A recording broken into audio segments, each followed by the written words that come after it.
बिस्मिल्लाहिर्रहमानिर्रहीम। अस्सलाम वालेकुम व्यूअर्स, आप देख रहे हैं किचन विद दाना पानी और आज मैं फिर एक नई रेसिपी के साथ आपके सामने हाज़िर हूँ।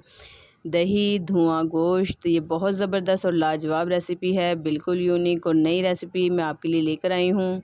ये आपकी मेन्यू में एक नया इजाफ़ा होगा। आप यानी कि अपनी फैमिली मेम्बर्स के लिए बनाएँ, वीकेंड पे बनाएं या दावतों का हिस्सा बनाएं। ये बहुत ज़बरदस्त रेसिपी है। और जैसा कि आजकल बकरा ईद अभी गुज़री है और घरों में गोश्त वाफर मौजूद है और आप चाह रहे हैं कुछ नए से नया ट्राई करने और नए से नए जायकों की तरफ, यानी कि आपका माइंड है कि आप ज़रा हट के कुछ बनाना चाहते हैं, तो ये एक लाजवाब रेसिपी है, बहुत कम मसालों से और इतनी ज़बरदस्त बनती है, मसालेदार बनती है। मेरी हर रेसिपी में मेरी कोशिश होती है कि मैं बहुत कम मसालों का इस्तेमाल करते हुए एक अच्छी डिश आपके सामने लेकर आऊँ। तो ये इतनी मज़ेदार और यूनिक कैसे बनेगी और चंद मसालों से हैं, तो इसकी रेसिपी को मैं आपको दिखाती हूँ बनाकर ये कैसे बनती है। तो यहाँ देखिए पैन में मैंने लिया है ऑयल। मैंने ऑयल लिया है लेकिन इसमें ज़्यादा देसी घी में बनती है असल रेसिपी जो है। लेकिन आजकल मौसम ज़रा थोड़ा सा यानी कि इतने हैवी खानों वाला नहीं है, तो मैंने इसे ऑयल में ही बना रही हूँ। आप अगर यही रेसिपी सर्दी में फ़ॉलो करेंगे ना, तो इसे आप देसी घी में ज़रूर बना के चेक कीजिएगा।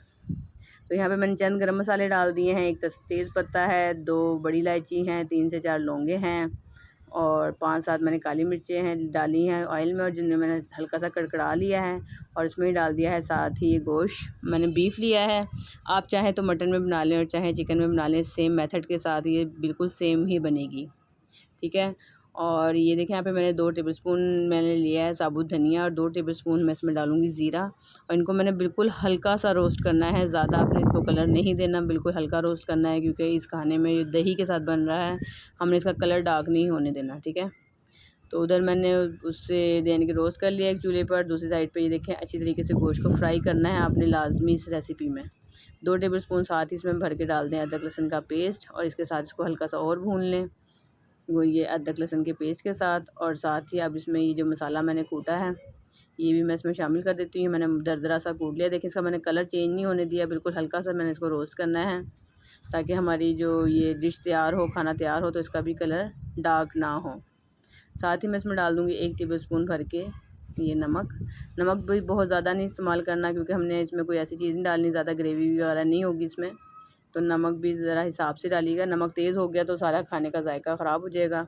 और एक बड़ा प्याज है जिसमें स्लाइस में कट करके डाल दिया है और इसी के साथ ये मिक्सअप हो जाएगा। थोड़ी सी आपने इसमें हल्दी का इस्तेमाल करूँगी मैं, बराए नाम हल्दी डालनी है हल्का सा कलर देने के लिए, आपने ज़्यादा हल्दी का भी इस्तेमाल नहीं करना इसमें।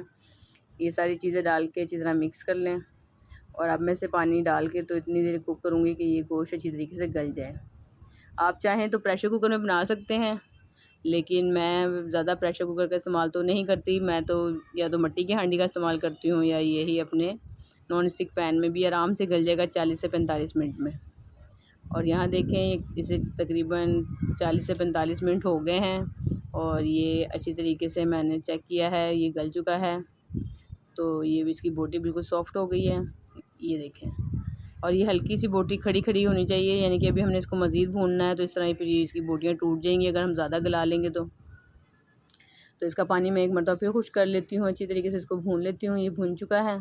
अब इसमें जाएंगे बाकी मसाले। पहले तो मैं इसमें डालूँगी दही। तो ये देखें अच्छी तरह से ऑयल सेपरेट हो गया है, तो साथ ही मैं इसमें ये आधा किलो दही जाएगी इसमें। ये 1.25 किलो गोश्त है तो इसमें मैं आधा किलो दही का इस्तेमाल कर रही हूँ। और दही याद रखें खट्टा ना हो बिल्कुल भी, दही मीठा होना चाहिए। ये ना हो कि चलो खैर है डाल देते हैं खट्टा है तो, लेकिन नहीं, इसकी वजह से बहुत ज़्यादा खटास आ जाएगी क्योंकि दही का ज़्यादा इस्तेमाल हो रहा है। तो अक्सर घर में फैमिली मेम्बर्स होते हैं उन्हें खटास ज़्यादा पसंद नहीं होती, तो आपने मीठा दही लेना है, जो ताज़ा दही लेना है आपने, ठीक है।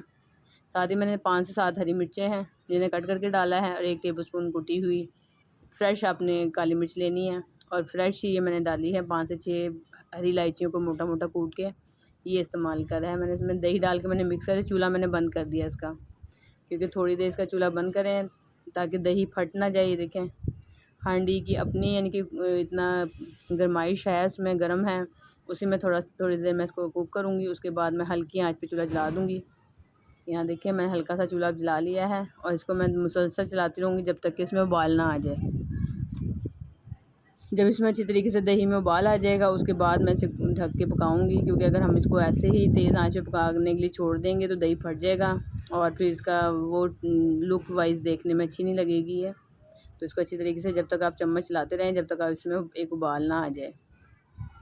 तो यहाँ देखें इसमें अच्छी तरीके से उबाल आना शुरू हो गया है और इतनी देर मैं इसे कवर कर देती हूँ, थोड़ी देर मज़ीद ताकि ये पक जाए।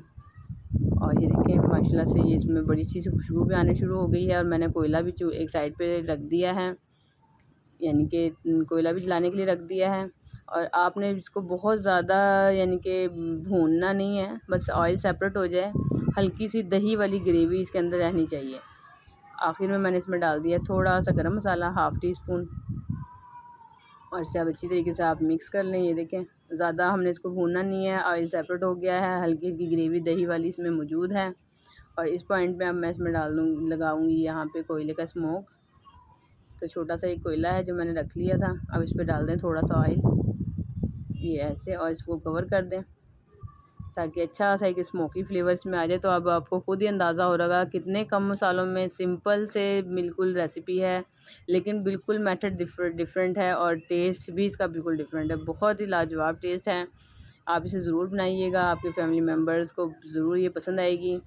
तो यहाँ से ऐसे ही आप आराम से ये ऑयल पेपर हटा दें ताकि ये कोयला इधर से साइड पे कर दें, और इस पर हरा धनिया, हरी मिर्चें और कटा हुआ अदरक वगैरह आप डाल सकते हैं इसमें। वो डाल के थोड़ी देर इसको कवर करके छोड़ दें। हाँ, खाना जब भी तैयार हो उसे थोड़ी देर से कवर करके ज़रूर छोड़ा करें, फिर से आराम से ऑयल ऊपर बिल्कुल सेपरेट हो जाता है। तो मैं इसको यहाँ पे थोड़ी देर कवर करके छोड़ देती हूँ, उसके बाद मैं इसको डिश आउट करके फिर आपको दिखाती हूँ। और यहाँ देखें जी, ज़बरदस्त सी जो रेसिपी है ये तैयार हो गई है, और मैं उम्मीद करती हूँ आपको आज की रेसिपी ज़रूर पसंद आई होगी। रेसिपी पसंद आए तो उसे लाइक और शेयर ज़रूर करा करें, और मुझे कमेंट्स में ज़रूर बता दिया करें कि आपको आज की रेसिपी कैसी लगी है। और चैनल पर नए हैं तो इसे सब्सक्राइब भी कर लें, और इसके साथ मुझे दें इजाज़त। अल्लाह हाफ़िज़।